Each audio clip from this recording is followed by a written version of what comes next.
Mesdames, Messieurs, bonsoir. Je voudrais, au nom du parti Les Libéraux Démocrates Réformateurs, remercier les journalistes pour avoir répondu à notre invitation. Il s'agit d'un point de presse du comité directeur du parti. Et ceux qui sont autour de cette table constituent la délégation de ce comité directeur qui a décidé de faire face à la presse. Je n'étais pas prévu pour prendre part à cette cérémonie, à cette conférence de presse. Nous avons choisi deux porte-paroles, Madame Ly Ndoumbeignan, qui doit vous lire la version française du communiqué du comité directeur, et Monsieur Mama Diakhoumpa, enseignant, qui devait vous donner la version Wolof. Voilà le schéma que le comité directeur avait retenu. Bon, maintenant, nous sommes à la veille du mois béni de Ramadan. Vous me permettrez de présenter mes vœux à l'ensemble de la communauté musulmane sénégalaise, mais aussi, comme vous le savez, nos frères et sœurs chrétiens aussi s'apprêtent à vivre leur mois de Ramadan, de Carême. Je voudrais aussi leur présenter mes vœux, et ceux des femmes jeunes et responsables du parti LDR Yeesal. Ceci étant dit,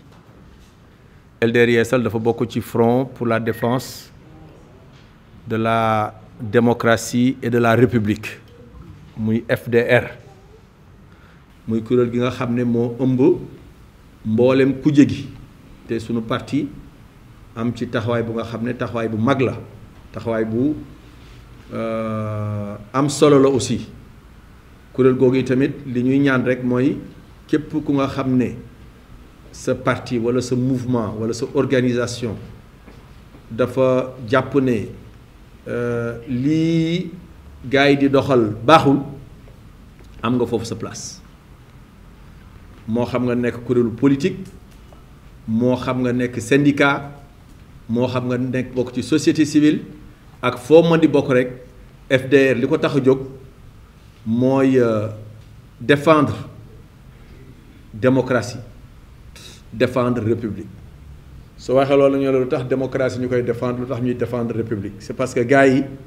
ni ñu yore démocratie ak ni ñu yore république dañ cee tiit. ndax démb rek am na gaaruwaale bu nga xam ne premier ministre bu nga ko doon gaaruwaale wax na ak sénégalais yi wax bu nga xam ne ah ku ko dégg sa xel war naa tey. ndax bu demee bay jël modèle réew yi nga xam ne amuñu démocratie, réew yi nga xam ne nee na dañu restreindre liberté yi, dañu restreindre démocratie bi, dañu restreindre liberté syndicale, mu ne réew yooyu ñooy dox, réew yooyu ñooy jëm kanam, ah loolu am lu mu junj de. loolu nag jàpp naa ne ñun ñi nga xam ne ñooy politique, ñun ñi nga xam ne tamit dañoo taxaw xeex pour que démocratie samp, ñu sànni ñu ay grenade lacrymogène, ñu tëj ñu kaso ay yooni yoon pour démocratie samp, wax boobu mu wax tàbbi na ci noppi képp ku nga xam ne am nga dégg. waaye nag loolu moom liy raam ci ñag bi la jëm, waaye kenn du ko bàyyi mu àgg ci ñag bi, parce que démocratie moom ak liberté fii ci Sénégal kenn mënu leen koo xañ. Nous allons donner la parole à Madame Ndoumbeignan, qui va vous présenter la version française, et après Mama Diakhoumpa vous présentera la version Wolof. Bonsoir, chers frères et sœurs, membres du comité directeur. Bonsoir, mesdames, messieurs les journalistes. Je m'en vais vous lire le communiqué de presse du comité directeur de LDR Yeesal, les libéraux démocrates réformateurs. Suite à la publication du rapport polémique de la Cour des comptes sur l'état des finances publiques, les libéraux démocrates réformateurs LDR Yeesal marquent tout son étonnement relativement à la procédure et aux conclusions auxquelles il a abouti. LDR Yeesal relève la contradiction notoire de la Cour des comptes qui, après avoir elle-même certifié les exercices de 2019 à 2022 et donné quitus à l'Assemblée nationale pour le vote de la loi de règlement, renie ses propres convictions. De ce point de vue, le dit document pose un problème de crédibilité. La singularité de ce rapport démontre qu'il n'est autre qu'une pâle copie de l'audit unilatéral commandité par le gouvernement pour la même période dans le but de discréditer l'ancien régime. Sinon, comment comprendre qu'il ait été soustrait à l'appréciation des personnes dont la gestion a été incriminée? Comment comprendre que ce curieux rapport ne fasse état d'aucun fait de détournement, ni de falsification, même si on nous annonce d'éventuelles poursuites? Autant de contradictions flagrantes forcent à croire que cette publication obéit à la volonté malsaine d'un État esseulé en quête permanente de prétextes et d'excuses pour masquer son incompétence à tenir ses promesses électorales et ses engagements de campagne. Au demeurant, LDR Yeesal constate, pour le regretter, que depuis bientôt 1 an, les tâtonnements et le reniement sont le lot quotidien du nouveau régime, prompt à des déclarations d'intention sans lendemain. Un gouvernement abonné aux tentatives d'intimidation et de menaces sans fondement envers les opposants et les porteurs de voix. L'instrumentalisation de la justice à des fins politiciennes et la violation des libertés fondamentales sont le sport favori de ce nouveau régime qui peine à apporter des solutions concrètes aux préoccupations de nos compatriotes. Les arrestations arbitraires, dont la dernière en date est celle préméditée et programmée de Farba Ngom,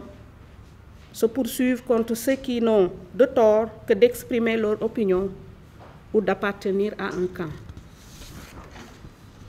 Les Sénégalais vivent des moments sombres d'inquiétude et de questionnement face à leur avenir. 10 mois après l'arrivée au pouvoir du duo Diomaye-Sonko, la crise sociale s'accentue et la situation économique du pays se détériore continuellement. Le gouvernement du Sénégal a démissionné face à ses responsabilités. Le coût de la vie augmente avec la flambée remarquable des prix, en dépit du simulacre de baisse organisé par l'État. Le front social est en ébullition,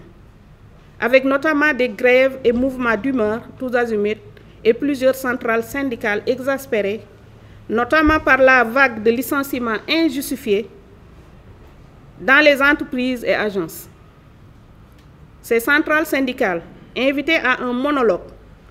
d'un PM qui traduit ses élans dictatoriaux, la crise sévit dans les universités où un dialogue de sourds s'érige entre étudiants et autorités, laissant place au langage d'une violence catastrophique. L'arrêt des subventions annoncées par l'État et conséquemment la hausse des prix des denrées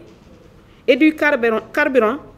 et l'imposition à outrance viendront malheureusement s'ajouter à la morosité économique et à la décadence sociale. La fermeture manu militari des maisons de presse soi-disant non conformes à la législation et pour qui nous marquons tout notre soutien et solidarité face aux maladresses des infinis du pouvoir. C'est pourquoi les libéraux démocrates réformateurs demandent au gouvernement Sonko Moy Diomaye ou Diomaye Moy Sonko de se ressaisir avant qu'il ne soit trop tard. LDR s'insurge contre toutes ces dérives dont ils sont les seuls responsables. LDR invite toutes les forces vives de la nation à rejoindre le Front pour la défense de la démocratie et de la République FDR afin de se dresser face à l'arbitraire et aux dérives du régime pour remettre notre pays sur les rampes de la justice sociale, de l'unité et du progrès.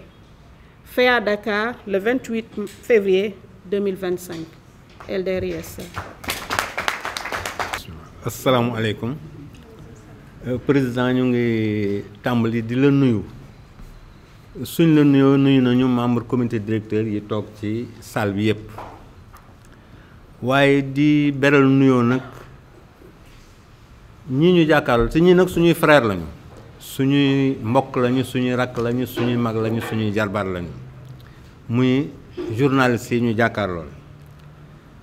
Di leen wax rek li comité directeur tënk ci jamono ji ñu toll ni ginnaaw bu Cour des comptes génnee rapport comité directeur u LDR Yeesal dafa jaaxle ndax Cour des comptes moo signé rapport bi génn waaye LDR Yeesal dafa ne Cour des comptes boobu 2019 ba léegi mi ngi signé rapport naan assemblée nationale man ngaa voté li ñu doxal baax na wala baaxul te da daan wax ne baax na ñuy voté kon Cour des comptes boobu daan wax assemblée nationale baax na moo dellu si ne 2019 ba léegi li ñu fi def baaxul suñu jaaxle foofu la jóge LDR Yeesal aussi mu ngi jaaxle ci doxalin wi ndax am na ñu ne def nañu waaye ñooñu ñu ne def nañu kenn lañ ci newul ndax def nga wala defoo ñoo de bind seen yëfi bopp rek gouvernement bind yëfi boppam jox Cour des comptes mu ne ko baax na wala niira waaye ci ñañu tudd kenn demuñ ci ñoom ni leen ndax li leen jiiñ yéen la wala du yéen loolu LDR Yeesal nee na mu ngi ci taxaw di wax ne lu ko jaaxal la ci doxalin bi li ko gën a jaaxal ci doxalin bi mooy Cour des comptes ay magistrats yu xereñ ñoo fa nekk bi ñu leen joxee rapport bi nga xam ne gouvernement Diomaye Sonko ñoo ko def ñoom bi ñu ko càmbaree nee nañ gisuñu ci benn détournement gisuñu ci benn luubal am na ay rëq-rëq yu ndaw ñu nekk ci biir loolu la Cour des comptes wax gouvernement ne am na ñu ñuy topp te nag léegi ñu tàmbali nañoo topp li jaaxal LDR Yeesal mooy ñoo ñuy topp liñ leen di toppe fan la jóge ginnaaw rapport bi nee na kenn luubalul kenn détournéwul kenn sàccul kon liñ leen di toppe fan la jóge LDR Yeesal loolu am na ci jaaxle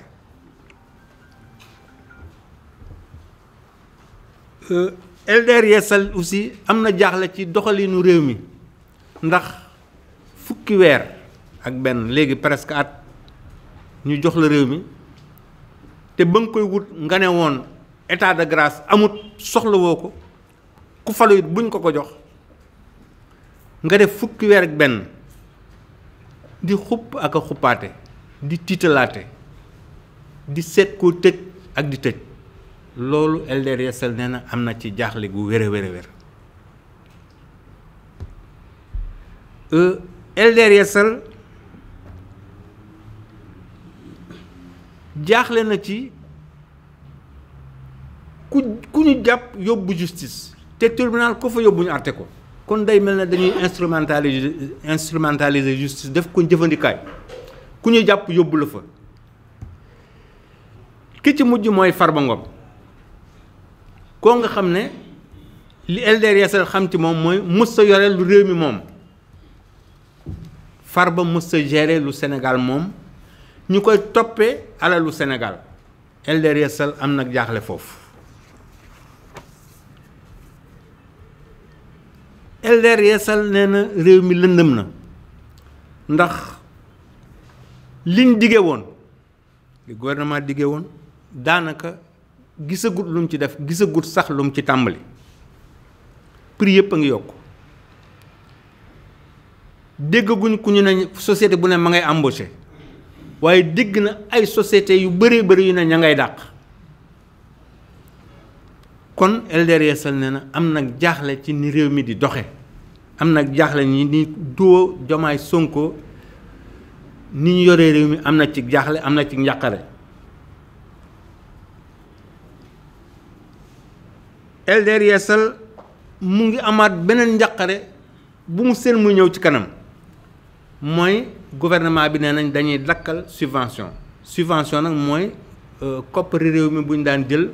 di ko dugal ci lu cher li pour mu woyef ci néew ji doole ji masalan courant bi ñuy jël dañ koy subventionné buñ ko dindee nañ jàpp ne ñun ñëpp suñuy facture dana yokk ndox mi gerte gi lépp lu ñuy daan jëfandikoo te nu ko naan subventionné jàpp leen ne kon ci kanam tuuti dana yokk ndax danañ génne subvention yi loolu la ñu wax LDR Yeesal nee na kon jaaxle na waaye yërëm na réew mi LDR Yeesal nee na mu ngi ñaan gouvernement Diomaye Sonko ñu delloo ci seen xel ndax yéexagut nañ delloo ci seen xel jublu ci dund gi jublu ci njàng mi jublu ci paju jublu ci santé bi LDR Yeesal nee na seetlu na ne Sénégal réew mi fépp bu yaramu mag la fépp ay metti bu ngeen demee ci université yi étudiants yaa nga yëngutu jàngalekat yaa nga yëngal bu ngeen demee santé ku wopp tey sa xel nekkatul ci dem ci structure publique waaye clinique privée la sa xel di ndax garab baa nga fa mel ne tulleeg male LDR Yeesal nee na am na njàqare ci réew mi am na jaaxle ci réew mi mi ngi ñaan ñi ko yore ñu ressaisir waat version wolof tubaab yi dañ naan toute langue véhicule une culture kon li ñu wax ci tubaab mënta nekk textuellement li ñu wax ci wolof waaye ñoo bokk jëmuwaay asalaamaaleykum wa rahmatullah. L'annonce que je voudrais faire, et c'est la raison pour laquelle d'ailleurs j'ai pris la parole, c'est que nous vous donnons rendez-vous tout juste après le mois béni du Ramadan pour des conférences de presse mensuelles du parti et du président du parti sur l'actualité. Inch'Allah, tous les mois, si je suis au Sénégal, nous allons entamer cet exercice de dialogue et de discussion pour parler de l'actualité et ensuite pour vous faire part des positions de notre parti par rapport à la façon dont le pays est géré. Mais cette fois-ci, vous nous comprendrez aisément, c'est une décision d'instance qui a décidé que les seuls porte-parole du jour, c'est Madame Doumbé Niang et M. Mama Diakhoumpa. Nous voulons dire gërëm, nous voulons dire sant, la séance peut être levée.